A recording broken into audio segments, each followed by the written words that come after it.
Bueno, hermanas, entonces el día de hoy vamos a estar retomando la serie expositiva del libro de Génesis.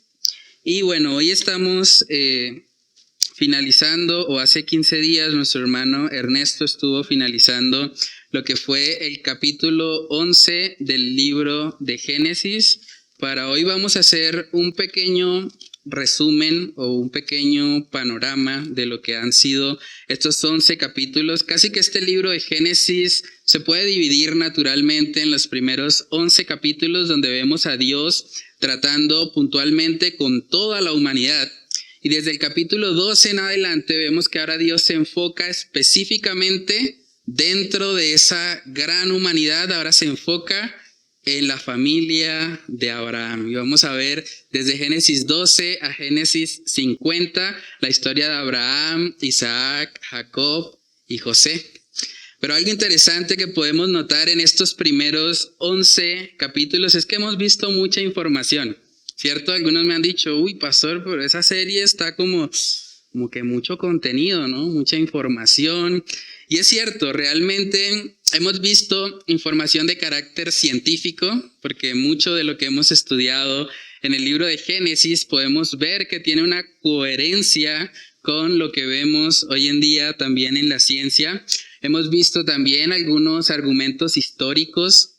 Hemos visto acerca de argumentos geográficos, demográficos, antropológicos, paleontológicos y de muchas otras disciplinas que realmente cuando nosotros las estudiamos honestamente, con un corazón sincero, tenemos que reconocer que todo apunta a la veracidad de las Escrituras, a la veracidad de la narración que vemos en el libro de Génesis. De verdad, hay que ser muy necio para negar lo que el Señor ha establecido en este libro.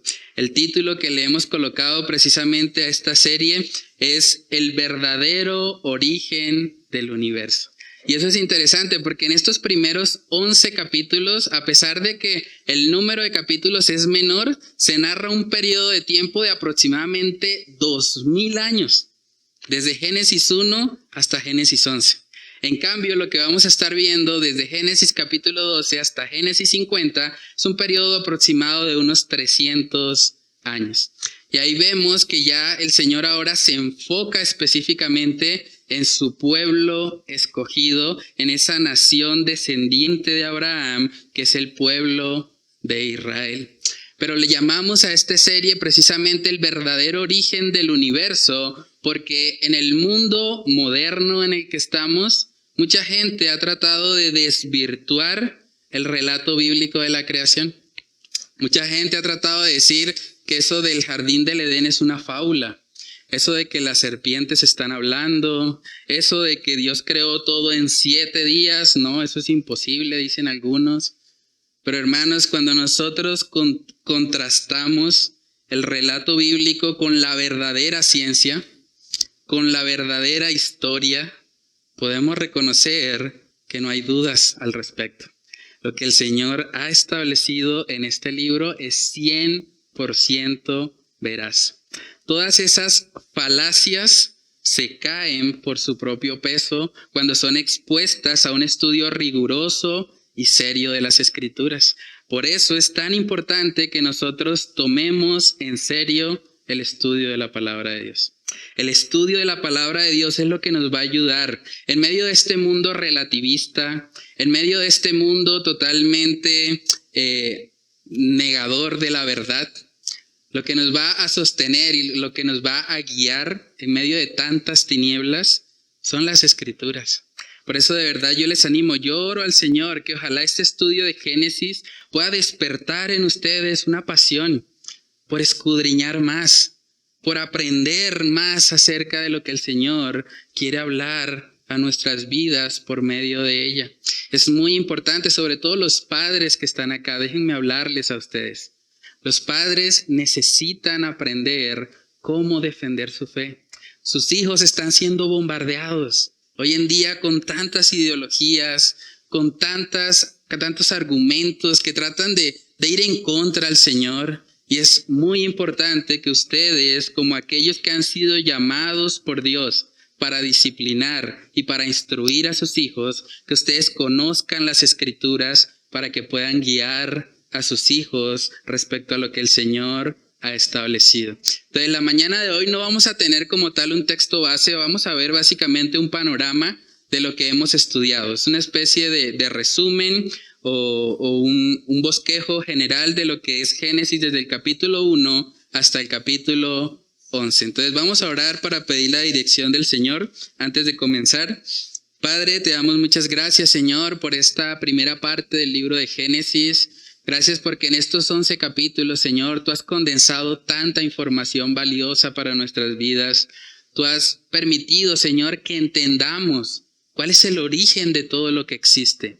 Ayúdanos a meditar en esa verdad, no solamente para comprenderla intelectualmente, sino también para vivirla de manera práctica. Ayúdanos a recordar que si somos creados tenemos un propósito. Si somos creados dependemos de ti. Tú eres el que nos ha dado la vida. Ayúdanos a vivir, Señor, cada día de nuestras vidas, atesorando y practicando las preciosas verdades del libro de Génesis. Todo esto te lo pedimos, Señor, en el nombre de tu Hijo amado Jesús. Amén y amén.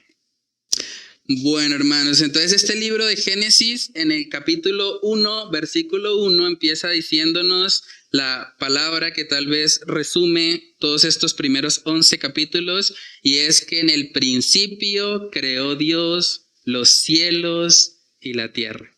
En el principio creó Dios los cielos y la tierra. El primer punto en esta mañana es que Dios creó todo lo que existe. Dios creó todo lo que existe. No debería haber dudas al respecto. Lo primero, la carta de presentación de Dios en las Escrituras es que Él es el creador. Y eso es interesante porque la expresión los cielos y la tierra incluye a todo lo que existe. ¿Saben que en el mundo hebreo no existía la palabra universo? Cuando ellos querían referirse a todo lo que existe, ellos utilizaban la expresión los cielos y la tierra. Básicamente Génesis 1:1 nos está diciendo que el Señor es el creador de todo, hermanos. El Señor es el creador de lo visible y de lo invisible.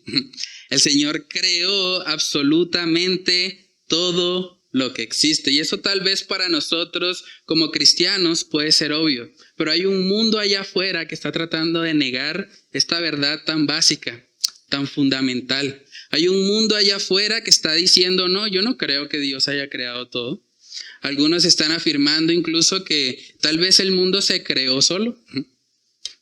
O tal vez no hay ningún creador, sino que simplemente somos frutos del azar. Tal vez hubo en algún momento de la historia una explosión mágica y de la nada todos terminamos aquí. Pero realmente cuando nosotros escudriñamos la palabra, podemos darnos cuenta de lo irracional que son muchos de esos argumentos. En 1 de Pedro, capítulo 3, versículo 15, vemos que tenemos un mandato como creyentes. Dice la palabra, si no santificad a Dios, el Señor en vuestros corazones, y estad siempre preparados para presentar defensa con mansedumbre y reverencia ante todo el que os demande razón de la esperanza que hay en vosotros. Cuando un profesor en la clase se atreve a decir, no, Dios no existe, Dios no creó lo que existe en el mundo natural, o simplemente somos materia, somos el resultado de un conjunto de reacciones químicas, biológicas, y todo esto llegó a surgir de la nada. Cuando una persona dice eso, como cristianos deberíamos poder presentar defensa con mansedumbre, con reverencia, para hacerle ver el error en el que se encuentra. Hermanos, mucha gente ha acusado falsamente a la Biblia de ser un libro anticientífico. Pero cuando nosotros realmente lo estudiamos en su debido contexto y lo comparamos con la verdadera ciencia, con la verdadera historia, tenemos que reconocer que la Biblia es perfectamente coherente con todo lo que la verdadera ciencia afirma. Cuando a nosotros nos hablan de millones de años, no nos están hablando de ciencia. Cuando alguien dice millones de años, inmediatamente se va al terreno de la filosofía. Se va al terreno de lo metafísico, de lo que no se puede observar. Entonces, eso no es ciencia.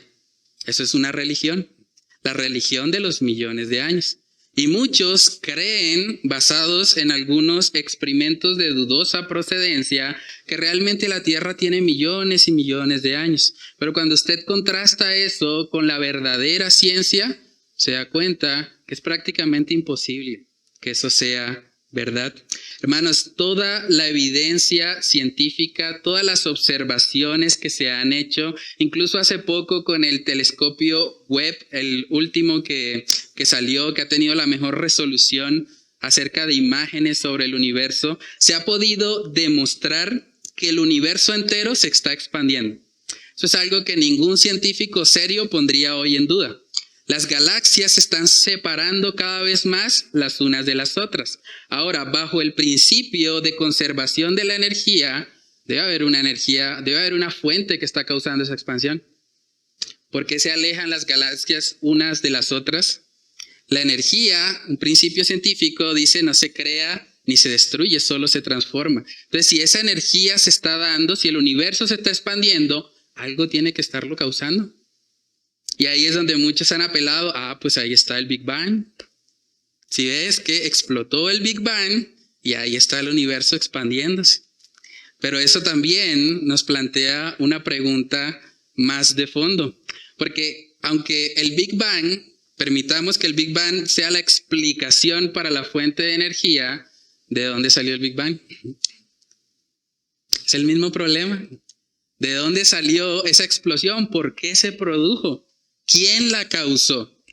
Incluso en ciencias hay un principio que se conoce como el principio de la causalidad. Está completamente comprobado, usted puede verificarlo si quiere. El principio de causalidad establece que todo efecto tiene una causa que lo antecede. Entonces, si el Big Bang ocurrió, debe haber una causa para el Big Bang. Ahora, según la teoría del Big Bang, el Big Bang fue el inicio de la materia, el espacio y el tiempo. Ahora, si el Big Bang representa el inicio de la materia, el espacio y el tiempo, quiere decir necesariamente que la causa del Big Bang debe ser inmaterial, o sea, externa a la materia. Debe ser también atemporal, externa al tiempo, y debe ser adimensional, fuera del espacio mismo, ¿cierto? Ahora, si usted ha venido juicioso a la serie o si ha estado siguiendo lo que hemos estado aprendiendo los miércoles acerca de los atributos de Dios, usted debe saber que Dios es espíritu. O sea, Dios es inmaterial. Dios es eterno. Eso quiere decir que Dios es externo al tiempo. Dios también dice la palabra que es omnipresente. O sea, Dios no está limitado por el espacio, es adimensional. Entonces, la causa del Big Bang, como lo plantean los científicos hoy en día, apunta demasiado casualmente a Dios. Cuando usted mira los atributos de Dios, usted tiene que reconocer bajo el principio de causalidad que un ser omnipotente, eterno, espiritual, omnipresente debió haber sido la causa de todo esto. Y eso explica muy bien el hecho de que el universo hoy en día se está expandiendo. Entonces miren que bajo la premisa de un principio científico, partiendo del principio de la causalidad, podemos llegar a mostrar la existencia de nuestro Dios. Entonces hay una coherencia total entre lo que es la verdadera ciencia y lo que el Señor ha establecido en su palabra. Decía Louis Pasteur, que es conocido como el padre de la microbiología moderna, él dijo, un poco de ciencia nos aleja de Dios, pero mucha ciencia nos devuelve inevitablemente a Él. Si usted es un científico, si usted ha estado de alguna manera relacionado con todo este mundo de la academia, usted puede darse cuenta que en últimas la ciencia tiene muchas limitaciones. La ciencia, al basarse en un método principalmente de observación y de repetibilidad, no puede dar muchas respuestas respecto al origen del universo. Y por eso muchas veces se plantean teorías. Pero a la luz de la palabra nosotros tenemos la teoría o la palabra profética más segura, como diría el apóstol Pedro, donde vemos claramente cuál es el origen de todo esto. En Hebreos capítulo 11, en el versículo 3, podemos ver que la palabra dice: por la fe entendemos haber sido constituido el universo por la palabra de Dios, de modo que lo que se ve fue hecho de lo que no se veía. El autor de Hebreos básicamente está diciendo: lo que se ve, lo material, fue hecho de un ser inmaterial. Ese ser inmaterial, ese ser que es espíritu, es nuestro Dios. Dios es el creador, hermanos, de todo lo que existe, y el libro de Génesis nos lo deja claro.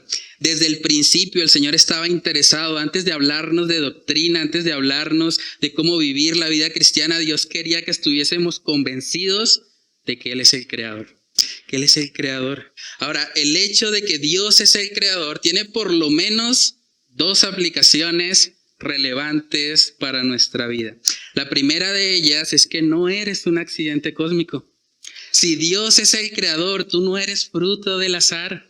Si Dios es el creador, tú fuiste creado por Él y por lo tanto tienes propósito. Tienes propósito porque Dios no crea algo sin tener ningún propósito detrás de su creación. En Génesis capítulo 1, en el versículo 26, vemos que cuando Dios forma al ser humano, inmediatamente le da un propósito. Génesis capítulo 1, verso 26 dice: entonces dijo Dios, hagamos al hombre a nuestra imagen, conforme a nuestra semejanza, y señoree en los peces del mar, en las aves de los cielos, en las bestias, en toda la tierra, y en todo animal que se arrastra sobre la tierra. Y creó Dios al hombre a su imagen, a imagen de Dios lo creó, varón y hembra los creó. Dios te ha creado a su imagen. Eso quiere decir que tú existes para ser un reflejo de Él en la tierra. Tú existes para eso. El Señor te creó con ese propósito. Colosenses capítulo 1 también podemos ver parte del propósito del Señor con su creación. Colosenses capítulo 1 en el versículo 16 dice lo siguiente: porque en Él, hablando de Cristo, fueron creadas todas las cosas, las que hay en los cielos y las que hay en la tierra, visibles e invisibles, sean tronos, sean dominios, sean principados, sean potestades, todo fue creado por medio de Él y para Él. Cuando dice que todo fue creado por medio de Él y para Él, te incluye a ti. Fuiste creado por Dios, por Él y para Él. El propósito para el cual tú existes es honrar y glorificar el nombre de Dios. ¿Saben que una de las razones por las que hoy en día tenemos tanta gente deprimida, tanta gente vacía? Esta generación, tal vez más que ninguna otra, tiene más juguetes. O sea, 100 años atrás, las personas no podían ni siquiera tener un celular.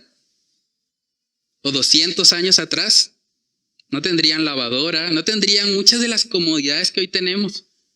Pero por contradictorio que parezca, entre más comodidades tenemos, parece que las personas están más deprimidas. La depresión se ha determinado que es una de las enfermedades del siglo XXI. Y uno se pregunta, ¿pero qué pasa? Si el propósito del ser humano realmente fuera ser feliz sin Dios, fuera simplemente alcanzar comodidad, bienestar en este mundo, estamos viviendo en la generación tal vez más cómoda que ha existido. Pero aún así es la generación más vacía, más triste y más deprimida. ¿Por qué sucede eso? La respuesta es porque no están viviendo para el propósito para el cual fueron creados, que es vivir para Dios. La psicología moderna se ha encargado de hacer mucho de ese daño. Hoy en día muchos psicólogos le dicen a las personas: ámate a ti mismo. Si tú no te amas a ti mismo, ¿cómo vas a amar a los demás? O le dicen: valórate a ti mismo. Si tú no te valoras, si tú no te das tu valor, nadie te lo va a dar.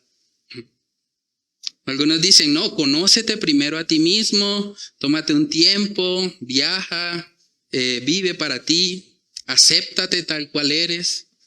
Respétate a ti mismo. Si tú no te respetas, nadie te va a respetar. Pero ¿saben que todo ese énfasis es centrado en el propio hombre? Es centrado en la creación. Es decirle a la criatura que viva para sí misma. Y por lo tanto, es algo que solamente le genera frustración. Porque no fuimos hechos para eso, hermanos. Si yo tomo este celular y lo quiero usar como martillo, yo puedo intentar usarlo como martillo. Pero ¿qué va a pasar con el celular?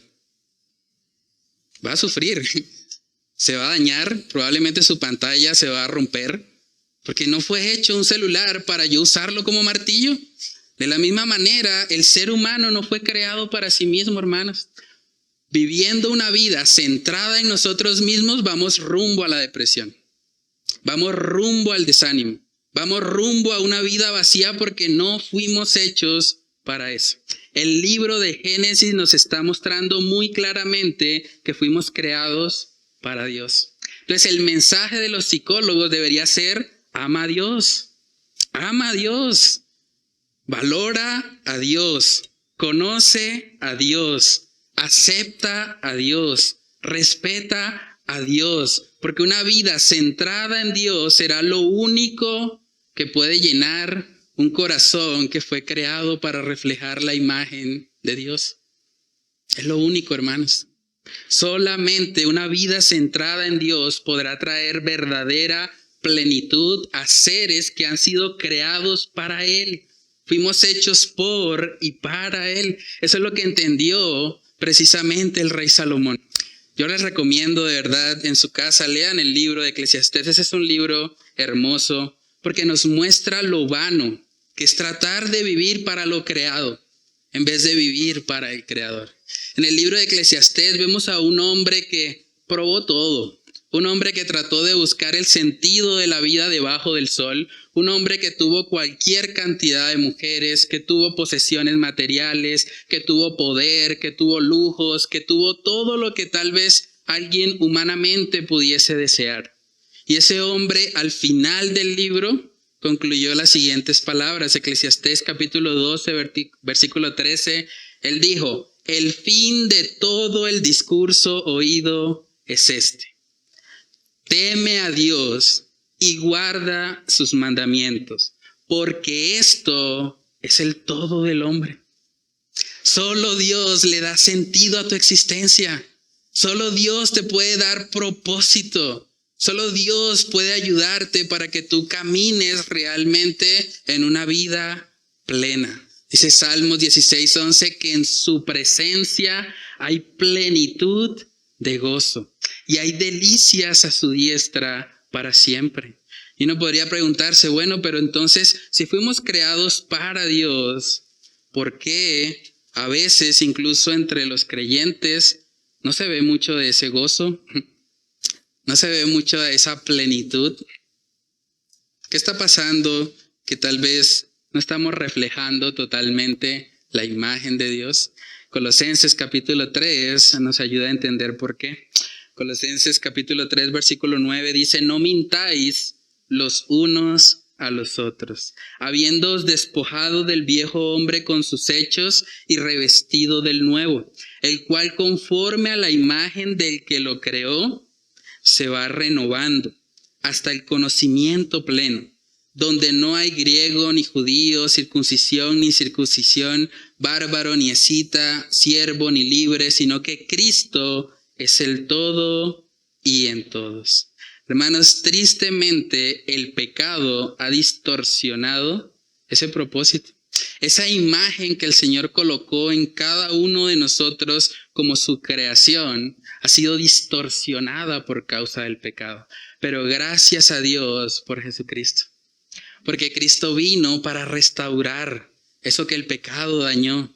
Eso que nuestras malas decisiones, nuestra obstinación hizo que afectara el propósito inicial para el cual fuimos creados. Entonces, hermanos, conocer a Dios como creador debe darnos un propósito para nuestra existencia.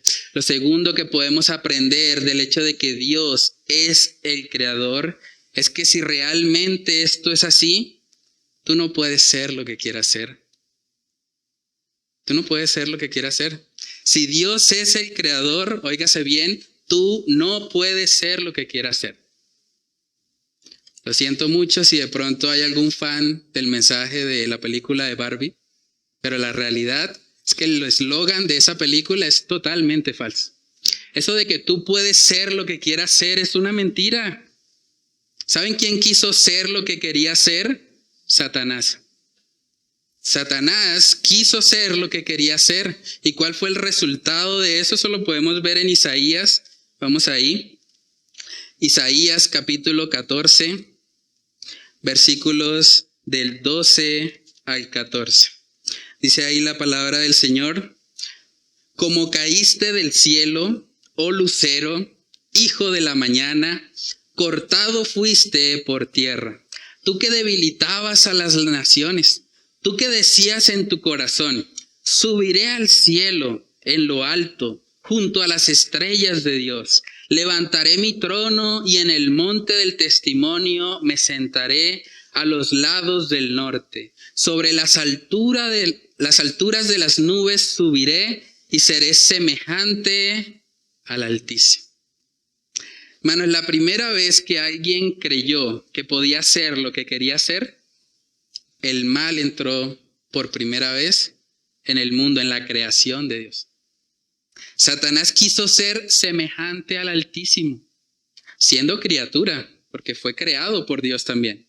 Siendo una criatura, él quiso ser semejante al Altísimo. ¿Y cuál fue la consecuencia de ese pensamiento? Dios lo expulsó del cielo. Y de ahí en adelante, Satanás se convirtió en el encargado de promover ese mensaje. Tú puedes ser lo que quieras ser. Tú puedes convertirte en tu propio creador. Tú no necesitas que un creador te defina. Tú mismo puedes decidir lo que quieres ser. Y tristemente es lo que estamos viendo hoy en día. Todo este movimiento ideológico conocido como la ideología de género, toda esa campaña masiva que están haciendo muchos medios de comunicación para tratar de meterle por los ojos, sobre todo a los niños, que ellos simplemente pueden escoger lo que son, colocándose ellos en el lugar del Creador y no reconociendo lo que el Señor ya les ha dado. Este mensaje, hermanos, proviene del infierno mismo. Satanás es el primer interesado en que tú creas que puedes ser lo que quieres ser, porque fue lo que él hizo. Pero hermanos, pensemos en esto. Si Dios es la misma esencia de la bondad, porque a la luz de la palabra es así, si Dios es la misma esencia de la bondad, entonces cualquier intento humano por autodefinirnos termina siendo maldad. Dios ha establecido, varón y hembra los creó. Dios ha dicho que eso es bueno en gran manera. Y de repente el hombre dice, no, yo soy binario, soy no binario. No, es que yo soy género fluido. Me voy cambiando de acuerdo a cómo esté la luna. Cuando hacemos eso, realmente estamos diciendo, Señor, a mí no me importa lo que tú dices. Yo mismo me creo mi propio Dios. Yo creo que mis emociones, mis sentimientos son los que determinan lo que realmente soy. ¿Y saben qué es lo que Satanás ha querido? Después de que Satanás fue tirado o fue expulsado del cielo, lo que él se encargó de hacer fue tentar a otros. Él sabe que él va a ser condenado. Él sabe que le queda poco tiempo. Entonces, ¿qué está haciendo? Buscando adeptos. Adeptos que tal vez crean esa mentira y empiecen a buscar ser lo que quieren ser. Génesis capítulo 3, versículo 4, dice ahí la palabra del Señor. Entonces la serpiente dijo a la mujer, no moriréis, sino que sabe Dios que el día que comáis de él, serán abiertos vuestros ojos. Y miren la tentación. Y les dijo, y seréis como Dios, sabiendo el bien y el mal. Satanás sembró en ellos insatisfacción con el estado de rectitud que ellos tenían en el jardín del Edén. Y aún así les hizo creer, no, esto no es suficiente. Se están perdiendo de algo mejor. Les hace falta todavía comer de ese árbol que Dios no les ha permitido para que de esa manera puedan ser como Dios, sabiendo que Dios los había hecho a su imagen. Pero ellos, creyendo esa mentira de Satanás, comieron del fruto. Entonces, hermanos, si reconocemos que somos creados por Dios, debemos también reconocer que somos lo que Dios dice que somos. Porque no somos los creadores, somos criaturas. Somos lo que el Creador ha dicho que somos, no somos lo que querramos ser.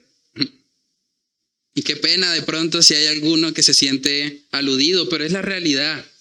Nosotros tenemos que entender el hecho de tener un creador trae implicaciones en nuestra vida. En Salmos capítulo 139,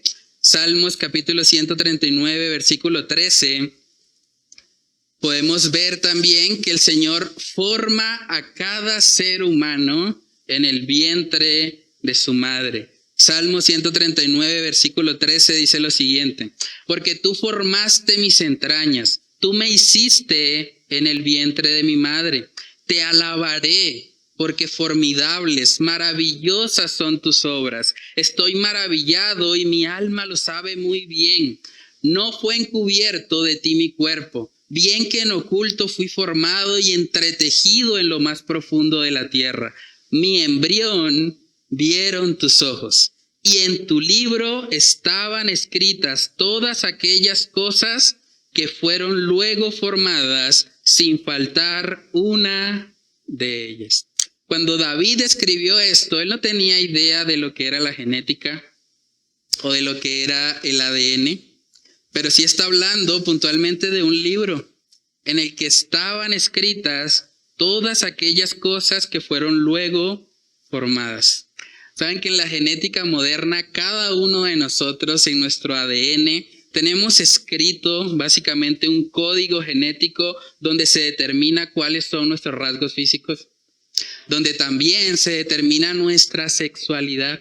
Solo hay cromosoma XX o XY, no hay más opciones, no hay puntos intermedios, no hay géneros fluidos, no hay nada de lo que este mundo tal vez está tratando hoy en día de inculcar.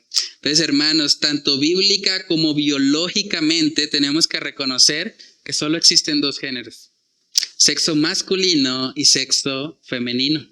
No hay nada más.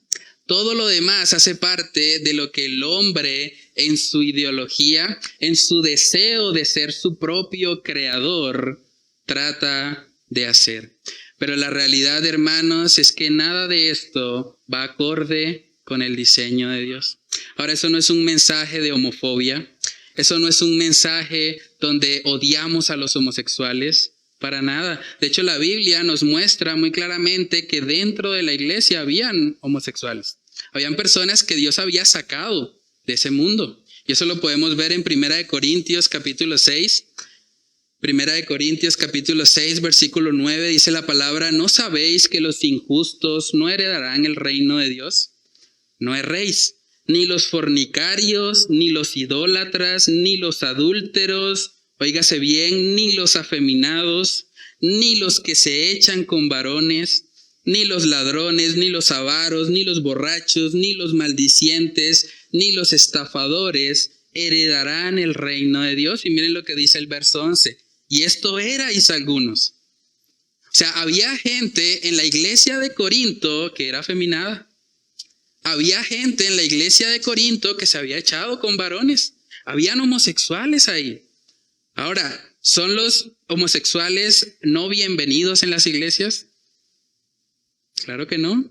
Si un homosexual quiere venir a nuestra congregación, bienvenido. Ojalá tome asiento y escuche la palabra de Dios, y vamos a orar para que el Señor haga lo que hizo con estos homosexuales en Corinto, que dice ahí en el verso 11: mas ya habéis sido lavados, ya habéis sido santificados, ya habéis sido justificados en el nombre del Señor Jesús y por el Espíritu de nuestro Dios. Dios tiene el poder para convertir aún a la persona más homosexual.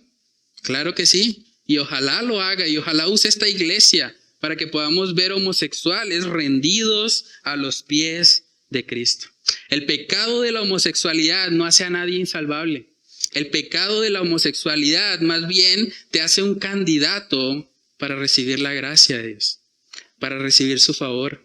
Porque así como Dios lo hizo con estos creyentes de Corinto, puede hacerlo contigo también. Tal vez si tú estás viendo este mensaje y estás luchando de pronto con tu identidad, tal vez has sido abrumado con toda esta campaña ideológica masiva que están tratando de inculcar fuertemente en las personas. Si ese es tu caso, ven a Cristo, arrepiéntete. Él te puede lavar, Él te puede santificar. ¿Saben que Jesús no vino a llamar gente justa? Porque de hecho no existen los justos. No hay justo ni aún uno. Jesús vino a llamar a pecadores al arrepentimiento. Un homosexual no es más pecador que un mentiroso o que un heterosexual adúltero. Ahí vemos la misma lista: los ladrones, los avaros, los maldicientes, los estafadores. Entonces necesitamos entender que el hecho de que seamos creados por Dios implica que debemos vivir conforme a lo que Él establece, no conforme a nuestros criterios o gustos personales. Hermanos, este libro de Génesis, al mostrarnos a Dios como creador, debería llevarnos a abrazar todo lo que Él ha establecido. Si Dios es el creador, Él tiene el derecho a legislar. Él es el que dice qué es lo bueno y qué es lo malo. Y nosotros, como sus criaturas, debemos sujetarnos a Él.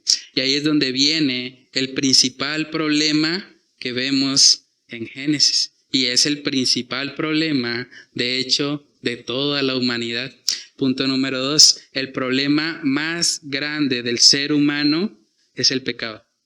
Hermanos, el pecado es el problema más grande que usted pueda tener. Hay gente que piensa, no, es que yo tengo dificultades en mi matrimonio, es que yo tengo una situación económica difícil, es que yo tengo una adicción que no he podido dejar. Todo eso no se compara con la gravedad del pecado. El pecado es el problema más grande. Saben que cuando Dios crea el mundo, todo ese relato que vemos en Génesis 1 y Génesis 2, mostrando toda la belleza de la creación, porque dice la palabra también en Romanos, que la creación misma da testimonio de que hay un Dios. Y si eso es veraz hoy con esta tierra caída y maldita por el pecado, ¿cuánto más sería en el Edén? O sea, imagínense el privilegio de haber estado allí. En el jardín del Edén, donde todo era perfección, donde las condiciones ambientales eran óptimas, donde la tierra era completamente fructífera. No había necesidad, no había espinos y cardos, eso vino por causa de la maldición. Pero la tierra era perfecta, condiciones ambientales ideales, no había lluvia, no recibían la radiación solar que los envejecía, podían vivir eternamente antes de que el pecado entrara. Pero aún en ese contexto, cuando Dios dice en Génesis 1:31 que todo lo que había hecho era bueno en gran manera, a pesar de todo esto, vemos que los seres humanos deciden pecar. Deciden pecar. Es algo muy triste. Es algo muy triste porque nos muestra precisamente que la naturaleza humana tiende a menospreciar la bondad de Dios. Cuando Dios crea todo, dice esto es bueno en gran manera. Dice también en Salmos capítulo 19 en el versículo 1 dice, los cielos cuentan la gloria de Dios y el firmamento anuncia la obra de sus manos. Un día emite palabra a otro día y una noche a otra noche declara sabiduría. No hay lenguaje ni palabras, ni es oída su voz. Por toda la tierra salió su voz y hasta el extremo del mundo sus palabras. En ellos puso tabernáculo para el sol. Hermanos, el cielo cuenta la gloria de Dios. Todo lo que vemos en la naturaleza, todo lo creado, nos apunta a un creador. Pero lo que vemos tristemente que ocurre en el libro de Génesis, desde el capítulo 3 en adelante, es que el ser humano empieza en una decadencia. Eva pecó, le dio del fruto a Adán para que pecara también. Él perfectamente lo hizo sin oponerse. Después de eso vemos que de ahí en adelante su hijo Caín asesinó a su propio hermano, asesinó a Abel por envidia básicamente, porque las obras de Abel eran buenas y las de él eran malas. Luego vemos que de la descendencia de Caín aparece el primer polígamo, que es Lamec. Lamec es el primer hombre registrado en la Biblia que tuvo 2 esposas, yendo en contra de lo que el Señor había establecido desde el principio. Vemos que de ahí en adelante hubo fornicación entre los hijos de Dios y las hijas de los hombres, un pecado bastante serio que causó básicamente que el Señor decidiera juzgar al mundo entero. Vimos que había una profunda maldad en el mundo prediluviano, donde todo lo que ellos pensaban era de continuo solamente el mal. Vimos también que después de este juicio, donde el Señor severamente le quitó la vida a gran parte de la humanidad, a gran parte de los animales, uno podría pensar, después de este juicio tan tremendo, no, ya de aquí en adelante los hombres van a caminar bien. Ahora sí se van a corregir, ahora sí van a buscar al Señor. Pero ¿qué vemos inmediatamente después de que sucede el diluvio? Se les da por construir una torre de Babel, pensando, hemos sido o somos lo suficientemente capaces para llegar al cielo por nuestras propias fuerzas. Vamos a utilizar el ladrillo y el cemento y vamos a llegar hasta el cielo. No necesitamos a Dios. Hermanos, todos estos pecados que he descrito nos muestran una horrible realidad. El ser humano rebelándose contra su Creador. Nuestro Creador ha establecido algo que es bueno en gran manera y el ser humano básicamente dice, no, yo lo hago a mi manera, como a mí me parece. Todas estas historias apuntan al problema más grave que tiene el ser humano, y es el problema del pecado. Es querer hacer nuestra propia voluntad y no la de Dios. Queremos darle un grito de independencia a Dios y decirle, Señor, no me digas qué hacer, yo lo hago a mi manera. Y es triste porque hoy en día seguimos viendo a personas actuar de la misma manera. Muchas personas dicen, yo creo en Dios, pero a mi manera. Es que yo creo que hay que hacer las cosas bien, pero hay que hacerlas a mi manera, como a mí me parece. Yo no le creo a los pastores, yo no le creo a las iglesias, yo creo en mí. Básicamente, esas personas se colocan a sí mismas como sus propios creadores, como sus propios dioses. Romanos capítulo 3, versículo 23 nos muestra precisamente la profundidad y la gravedad de este asunto del pecado. Dice Romanos 3:23, por cuanto todos pecaron, todos, y están destituidos de la gloria de Dios. Dios dice en su palabra, no mentirás, nosotros mentimos.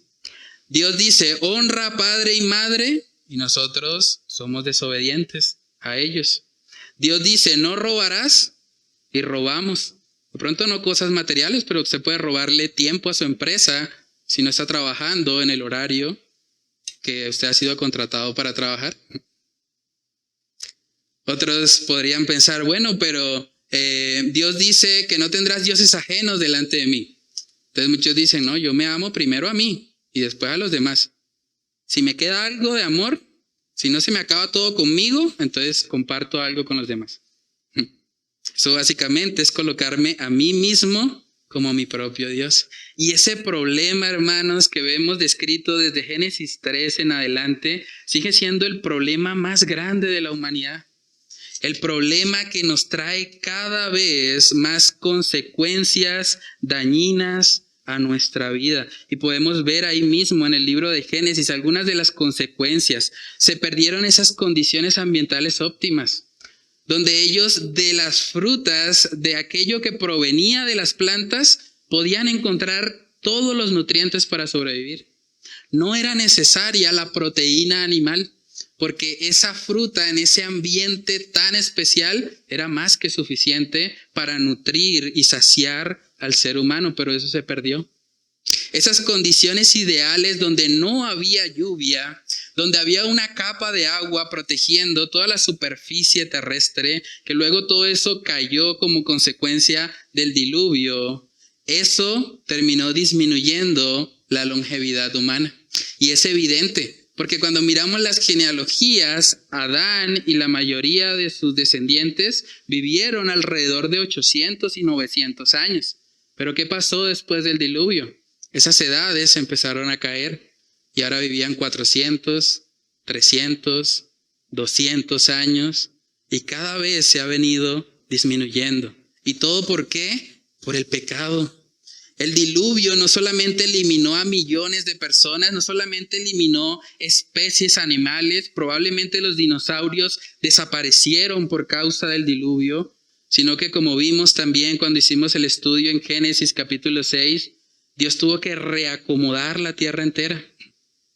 Porque toda esa agua del diluvio tendría que haberse acomodado nuevamente para que pudiese darse lugar a lo seco y para que pudiese esta tierra seguir siendo habitada. Y todo eso, hermanos, consecuencia del pecado. El pecado es el peor enemigo del ser humano. Romanos capítulo 5, versículo 12 dice, por tanto, como el pecado entró en el mundo por un hombre, y por el pecado la muerte, así la muerte pasó a todos los hombres, por cuanto todos pecaron. La muerte entró por causa del pecado. No solamente la muerte física, la muerte espiritual. Ellos tenían esa comunión cara a cara con Dios en el jardín del Edén y se perdió por causa del pecado. Hermanos, el pecado es el peor enemigo que el ser humano puede tener. Por eso el Señor nos manda en su palabra a arrepentirnos de nuestros pecados, a reconocerle a Él como único y suficiente Salvador. El remedio para que este problema tan grande y tan enraizado en la naturaleza corrupta del ser humano se resuelva, el remedio es Cristo. La enfermedad del pecado solo puede ser sanada por un Salvador como Él. Hermanos, Génesis capítulo 3, versículo 15, podemos ver una luz de esperanza. En medio de toda esta consecuencias, todo este pecado que llegó, que entró al mundo, en Génesis capítulo 3, versículo 15, vemos por primera vez la promesa, la mención de que a pesar de que Adán y Eva habían pecado, a pesar de que habían puesto su voluntad por encima de la voluntad de Dios, el Señor les promete que un día vendría un Salvador, de la simiente de la mujer, aquel que iba a vencer para siempre al principal promotor de toda rebelión, al principal promotor de toda independencia de Dios, que es Satanás. Génesis capítulo 3, verso 15 dice, y pondré enemistad entre ti y la mujer, y entre tu simiente y la simiente suya. Esta te herirá en la cabeza, y tú le herirás en el calcañar. Y tú le herirás en el calcañar. Lo que vamos a estar aprendiendo también en los capítulos del 12 al 50 es cómo el Señor va preparando esa simiente. Esa simiente de la mujer vendría y efectivamente vencería a la muerte y vencería a Satanás en la cruz para que todo aquel, como dice la palabra, todo aquel que en Él cree no se pierda, sino que tenga vida eterna. Entonces, hermanos, hemos visto a Dios como creador de todas las cosas. Hemos visto al pecado como un menosprecio directo hacia el Creador, un menosprecio directo de su bondad. Pero ahora vamos a finalizar recordando que a pesar del pecado tenemos una bendita esperanza. Una bendita esperanza en nuestro Salvador, en ese descendiente de la mujer que vendría para derrotar a Satanás, para derrotar al principal promotor de la rebelión contra Dios y para llevar al mundo caído a conocer el regalo de la redención, de la salvación y de la santificación. El tercer y último punto en esta mañana es que tenemos la esperanza de un Salvador triunfante. Tenemos la esperanza de un Salvador triunfante. Y aunque cuando estudiamos todos estos textos de Génesis 1 al 11, podría ser un poco desalentador, podría parecernos que la humanidad no tiene remedio, que cada vez vamos de mal en peor. Al final de la historia, hermanos, y por la gracia de Dios, podemos ver que esta historia no termina con un final negativo. Por el contrario, esta historia termina con un Dios encargándose de restaurar lo que creó, encargándose de darnos esperanza aún a pesar de nuestro pecado. Apocalipsis capítulo 21 nos muestra cómo termina esta historia. Apocalipsis capítulo 21, versículos del 1 al 4, vemos que dice: vi un cielo nuevo y una tierra nueva, porque el primer cielo y la primera tierra pasaron, y el mar ya no existía más. Qué curioso, ¿no? El mar, que es símbolo del diluvio, que es símbolo de aquello que en algún momento el Señor usó para juzgar la tierra, ya no existía más. Verso 2, y yo, Juan, vi la santa ciudad, la nueva Jerusalén, descender del cielo de Dios, dispuesta como una esposa ataviada para su marido. Y oí una gran voz del cielo que decía: he aquí el tabernáculo de Dios con los hombres, y Él morará con ellos, y ellos serán su pueblo, y Dios mismo estará con ellos como su Dios. Enjugará Dios toda lágrima de los ojos de ellos, y ya no habrá muerte, ni habrá más llanto, ni clamor, ni dolor, porque las primeras cosas pasaron. Al final de la historia, hermanos, podemos ver por la palabra de Dios que habrá cielos nuevos y tierra nueva. Esa muerte que entró en el mundo por causa del pecado, un día será dejada atrás. Y aquellos que hayan recibido a Cristo como Señor y Salvador podrán disfrutar eternamente de una presencia de Dios para siempre. Es impresionante eso. Es impresionante. La creación que fue dañada, que fue corrupta por causa del pecado, el Señor un día la restaurará.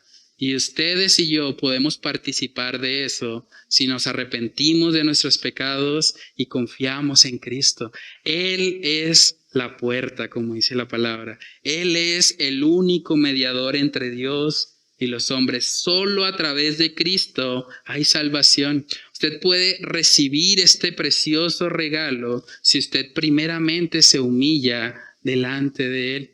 En Apocalipsis capítulo 7 también podemos ver otro texto bíblico hermoso. Apocalipsis capítulo 7 verso 9 dice: después de esto miré, y he aquí una gran multitud, la cual nadie podía contar, de todas naciones y tribus y pueblos y lenguas, que estaban delante del trono y en la presencia del Cordero, vestidos de ropas blancas y con palmas en las manos, y clamaban a gran voz diciendo: la salvación pertenece a nuestro Dios, que está sentado en el trono y al Cordero. ¿Recuerdan esa historia de la Torre de Babel?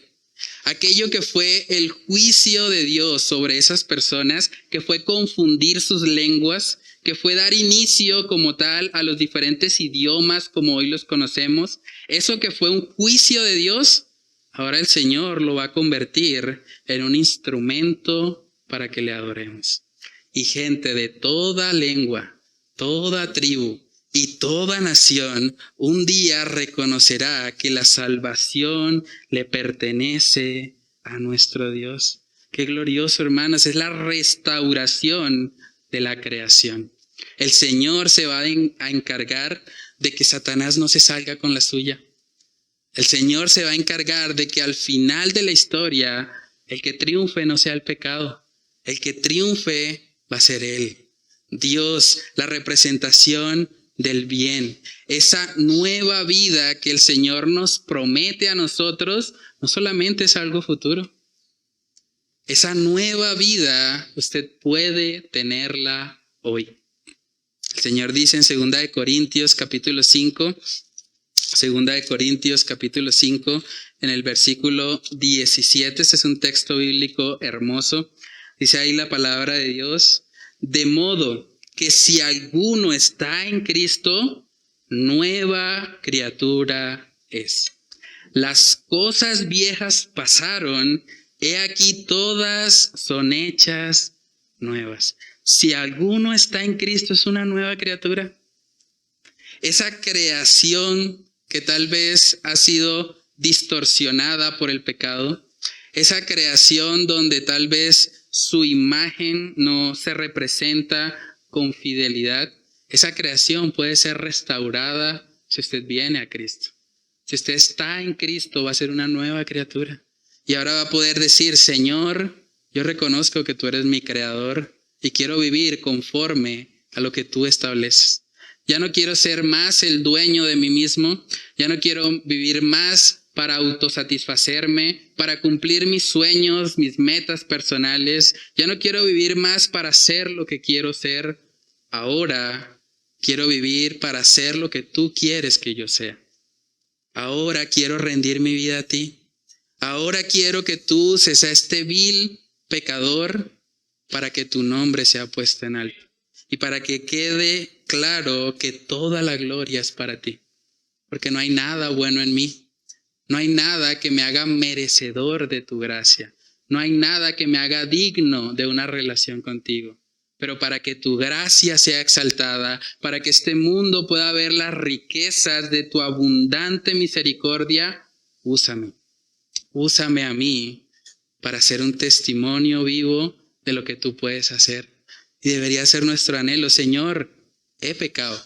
Si usted mira Génesis del 1 al 11, nosotros no somos muy diferentes a esas personas, como decía nuestro hermano Miguel.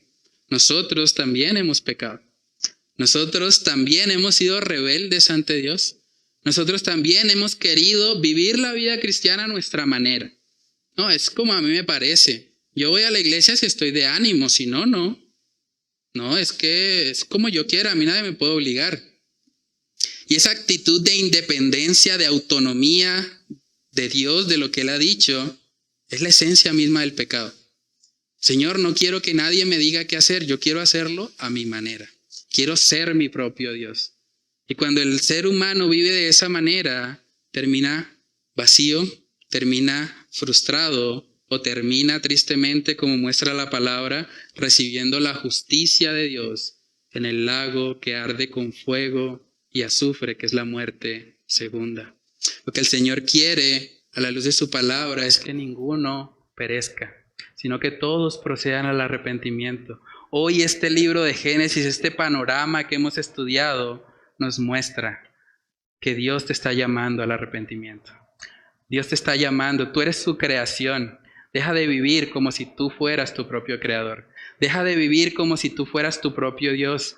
Arrepiéntete de tus pecados, humíllate delante de Él y permite que Él haga de ti una nueva criatura para gloria y honra de su nombre. Vamos a orar. Padre, te damos muchas gracias, Señor, por este precioso libro de Génesis. Gracias porque hay tantas verdades aquí, Señor, que a veces el tiempo no es suficiente para poder exponer todo lo que tú nos enseñas, Señor, por medio de este libro. Señor, ayúdanos a poder vivir, Señor, a la luz de la realidad de que somos criaturas. No somos creadores. No tenemos derecho a autodefinir lo que somos. No tenemos derecho a creer que el propósito de nuestra existencia reside en nosotros.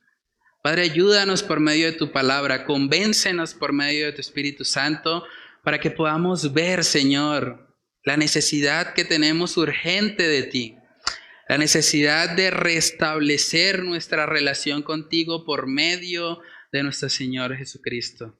Ayúdanos a ver, Señor, que el pecado ha hecho división. El pecado ha hecho una separación entre un Dios santo, santo, santo y un hombre pecador, pecador y pecador.